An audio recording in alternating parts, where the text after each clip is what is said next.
I'm not going to lie, it's the most exciting game for me personally on the stage all day of today. It's The Witcher 3, and I'm joined by Peter and John. Guys, it's a pleasure to have you here. How are you doing? Likewise. Great. How is E3 going so far for you guys? Busy. Yeah, I bet, right? Your demo. Exciting. We got one of these, dude.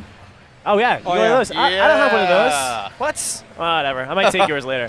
So, how did yesterday go then? It seemed like it was a great reception, but tell me how you thought it was. Yeah, it's going really great, man. People are coming out and they're really excited about it because we're showing the game behind, behind closed doors. The secret part of the game behind closed doors. So people coming out and they're really excited about it, and They're getting a lot of applause, man. They're really digging it.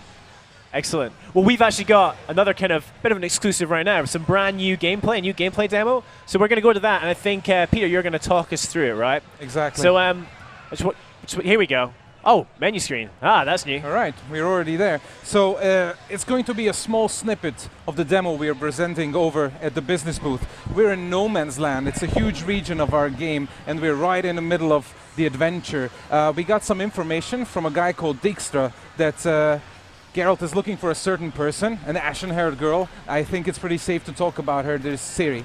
And we're looking for a small childlike creature in the swamps, so we are going to use our Witcher senses to look for traces, possible traces of this small creature. Since Geralt is a Witcher, he has these enhanced senses that enhance both audible and visible clues, so we can look for all sorts of things leading to any prey Geralt might have. And here we have stumbled upon some smallish footprints, so we're going to follow them. so we're showing off our water physics a lot here, our sort of water particle All right, system. in a while, yes. And we're going to be showing off our combat a lot in this sequence.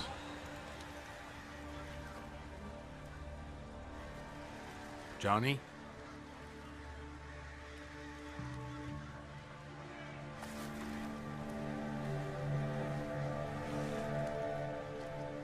Don't be afraid.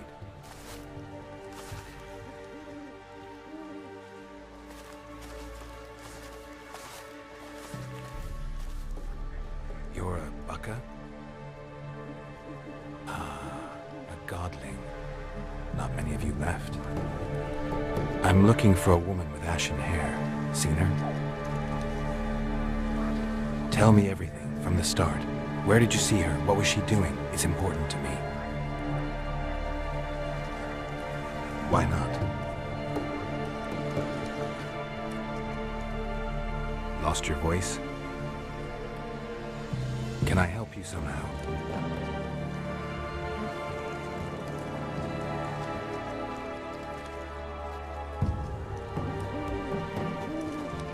Can't understand you.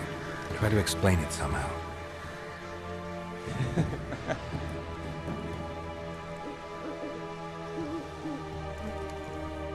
Want me to follow you? No choice, I guess. All right, so Johnny apparently wants us to help him regain his voice, and since it's information we're looking for, it makes a lot of sense to follow him. So let's follow wherever he's taking us through the swamps. It's a really nice place. All sorts of points of interest. You also All right. mentioned we're on the main storyline here. Exactly, all right. We've seemed to stumbled upon some wildlife. Yep. We're going to use some signs to You find recognize them. these guys? These are drowners. Yeah. Whenever a nearby village or city guards want to get rid of bodies, they mostly dump them in the swamps. It's the easiest way to get rid of them. And some of these bodies come back as these vile creatures, again called drowners. They pester travelers and adventurers like us, but we came prepared, as you saw. All right, so let's follow Johnny a little bit further. We're going to see some really interesting things here. I think you saw some cutting limbs there, so we implemented a new sort of full dismemberment system in the game, so you can Exactly. cut everything up, basically. People seem to like that Yeah, a we lot noticed the during demo when you presentations. cleaved that man in two, yeah. Let me look around.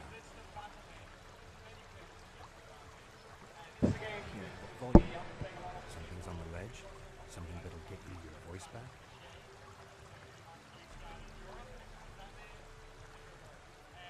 Guess I gotta make this climb. All right, so I think we really don't want to spoil the whole story for your audience because we still have an entire game to spare for you. So Yeah. Yeah, I mean, it's a 50-hour sort of main storyline within 50 hours. and a 100-hour game. So it's like you really got to play it for a long time to get into it. But I think this little snippet shows off some of the storytelling features in the game.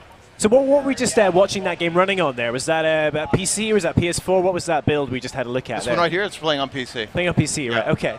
So you mentioned the dismemberment system. That's kind of new. What else have you added into combat? We have refined combat a lot. It's very, very tactical now, while being very casual, of course. This is a very welcoming system, just like the story. We would like to focus on welcoming and inviting as many new players as possible. You don't have to play any of the prequels to get engaged in the story, and the combat is likewise very, very approachable. So it's easy to learn, hard to master. There's a lot of depth to it. There's a bunch of combat animation that makes it really, really fluid. It's really enjoyable. There's a lot to do here. So is it similar to the combat in Witcher 2, or have you just tweaked it slightly? Or how similar are they? But it's been refined a lot. Okay. But is there still that emphasis on countering and dodging around? Because I remember, for me, that's certainly only the best way I found a victory in many battles was to make sure I countered, to make sure I jumped out of the way a lot. Is it still that kind of, you can't take many hits, you need to be careful about how you play? There's a bunch of that, and of course there's a lot of emphasis on sign usage, so it's a nice balance pacing between all the features we have in combat. We took the backward roll out of the game though. Now it's just the dodging system, and there's a pretty advanced parry system as well in the game. Okay. We also noticed in the demo yesterday that Geralt can now jump. Finally, he can jump. So, what made you decide to give him a bit more agility? Is that just for kind of traversing around the world, we want really full immersion in the game. So you need to add the jump in, because you can jump. You have obstacles you can jump around. So it's a pain to have to run around a fence or something like that. So full immersion requires full capability of the character, And speaking of full immersion, I really want to ask you guys about the world of The Witcher 3. I mean, you've described it as an open world. So how open is it? I mean, is it like Skyrim, for example, where you can kind of wander anywhere, or is it in sections that are all connected, and within those sections? Very open. Very open. What you see is explorable, really. If you see something you like, you can just go there and check it out. There's no digital limits. This is why we introduced jumping, of course. We really didn't want any digital, artificial barriers to Geralt's exploration, so you can go basically almost anywhere. It's like 35 times bigger than The Witcher 2, I think, in terms of size. There are 3 big regions in the game, and everything's contiguous. We just measured some sizes of the land recently, and to gallop on horseback, full gallop from the north to the south of No Man's Land and Novigrad, it takes about, 20 minutes. Like full speed, fastest speed available. It's pretty huge. And does it take place across kind of quite different environments? Because obviously we saw the kind of lush, kind of wooded area there. Does it vary? Are there swampy areas? Are there snowy areas even? Yeah, there's 3 main regions of the game. We've got this area called Skellige, and it's kind of based on Scandinavian mythology and Nordic mythology. Okay. But it's fjords and islands and stuff. That's where you use the boat a lot. We've got No Man's Land, which is kind of a desolate space, more based on Slavic myth. Ravaged by war and famine, as we told. It's really downtrodden, yet interesting and mysterious and dark.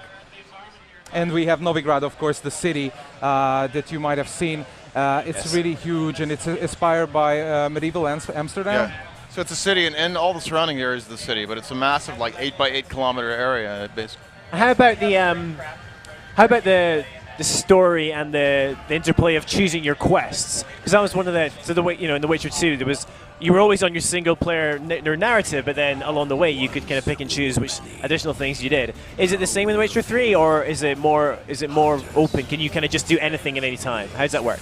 No, I mean there's a really important main storyline, but you can approach it from a lot of different ways. So it feels very non-linear, and it's very lateral. So you might have different plot paths going along the game, but you can move across them laterally in a way. This is why we introduced the open world, basically. We like to say we want to give room to explore the story, and it required a massive open world. So the solutions are not only dialogue choices like, I want to help you, I'm not going to help you, I'm going to enter the city from this direction. And that alters and modifies and affects a lot of things, and so on. And you can always jump off a quest and go do some open world stuff.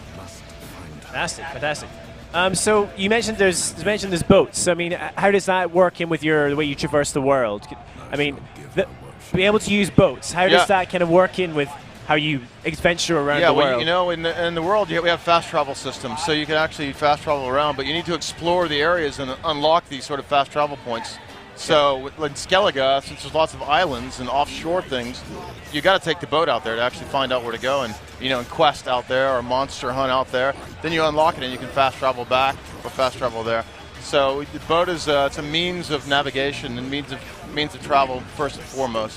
There's also a horse, and you can scale cliffs. So basically, what we're saying is everything you can see in the game, you can actually go to. So you need a way to get there. There's also underwater.